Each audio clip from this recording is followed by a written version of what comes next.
बावनकुळ्यांनी एक काम चांगलं केलं, मराठ्याचे सगळ्या पक्षाचे बावनकुळ्यांनी केलेली चूक आम्ही सुधारितो. काल फडणवीसांनी जे स्टेटमेंट केलं, फडणवीस साहेबांनी सांगितलं मी सरकारमधल्या विरोधी पक्षातल्या कोणत्याच नेत्याला मोजीत नाही, गिनीत नाही, कारण मी समाजाला बाप मानलाय, माय मानलाय. या भूमिकेत फडणवीसांनी यायला पाहिजे होतं. बावनकुळ्यांनी केलेली चूक आम्ही सुधारितो, पण ते त्याची पाठराखण करते. ठीक आहे, काही हरकत नाही, मराठी त्यातून आणखी जागेच आहे. काल फडणवीसांनी जे स्टेटमेंट केलं, फडणवीस साहेबांनी सांगितलं ओबीसीचा नेत्याला टार्गेट करू नये. आता ही नवीन ती वधूवर नसतेत का, हे आता नवीन वधू आहे. वधू का वर काय म्हणते त्याला, हे आता नवीन वर आहे. ओबीसीचा नेता केला बघा, आता लॉन्च केला त्याने, लॉन्च. एखादी गाडी इंडिका नॅनो गाडी त्याने लॉन्च करीत लुना, तसाही लॉन्च केला. आता मधीच ओबीसी नेता. आता छगन भुजबळ का समुद्रात मासा धरायला लावतो का, याचं वेगळं वेगळं डोकं आहे. आता याच्यात ओबीसीचा त्याचा टार्गेट करायला लागले म्हणायला, याच्यात काय ओबीसी मराठ्याचा संबंध आहे? मराठी हो, त्याने चूक केली.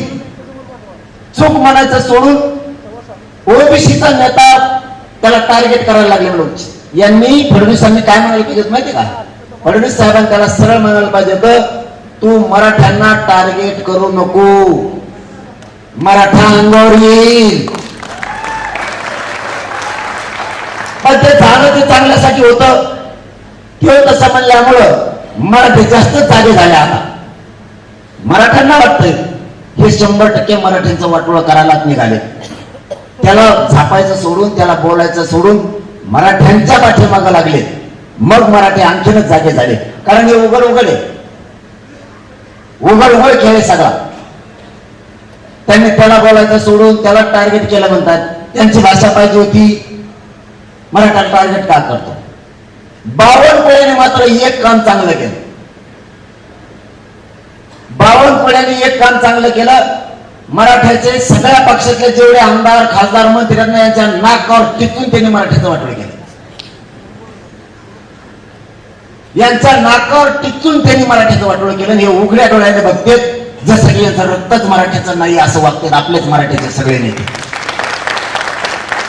मराठ्याच्या सगळ्या आमदार खासदार मंत्र्यांनी म्हणायला पाहिजे होतं, बावनकुळ्या तू करतोय ते चूक करायलास, मराठ्याचं वाटोळं करायला तुला अधिकार नाहीये. मराठीचे नेते शांत बघायला लागले, तितका गरीब मराठा पेटून उठला. माझं महाराष्ट्रातल्या सगळ्या मराठ्यांना आव्हान आहे. मी सांगली जिल्ह्यातून एकदा आवाहन केलं होतं, आता सातारा जिल्ह्यातल्या पाटण मधून करतो. बावनकुळ्यांनी तुमच्या छातीवर पाय देऊन तुमच्या नाकावर टिकून मराठीचं वाटणी केलंय. मराठा समाजाचे लेकरं संकटात सापडले. आता योग्य वेळ सगळ्या पक्षातल्या मराठ्यांच्या नेत्यांनी आमदार खासदार मंत्र्यांनी मराठ्यांच्या लेकरांच्या बाजूला उभा राहून मराठ्यांचे मन जिंका. हे मराठी तुमचा उपकार कधीच विसरणार नाहीये. आणि तुम्ही जर मराठ्याच्या बाजूने आता या संकटाच्या काळात उभा राहिला नाही तर हे मराठे तुमच्या मदतीला कधीच येणार नाहीये. आम्हालाही शोधावं लागल तुमचं रक्त नेमकं मराठ्याचं आहे का नाही.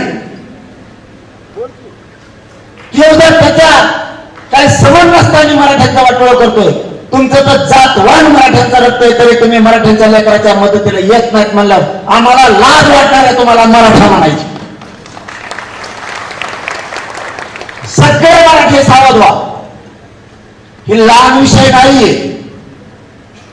आरक्षण हा विषय असा आहे, तुमच्याकडे जेवढी प्रॉपर्टी आहे तेवढ्या प्रॉपर्टी इतकं तेवढ्या कागदाची ताकद एकट्या त्या कुणबीच्या ताकद आहे कागदाची. त्यामुळे आरक्षण आणि रद्द झालेला विषय इथून पुढे रद्द करणे ते विषय सोपा नाहीये.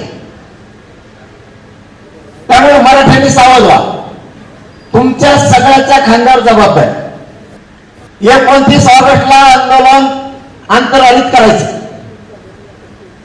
आंदोलन शांततेत कोणी जाळपोळ दगडफेक करायची नाही, पण सातारा जिल्ह्यातला एकही मराठा घरी राहिला नाही पाहिजे, ही जबाबदारी तुमची.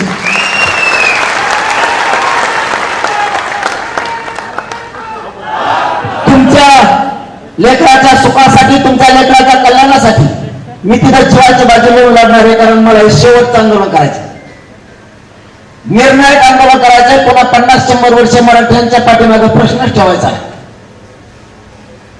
मग आता विडा काय उतरायचा, जबाबदारी काय तुमची? एकही गाव आणि एकही घर जिल्ह्यातलं सोडायचं नाही.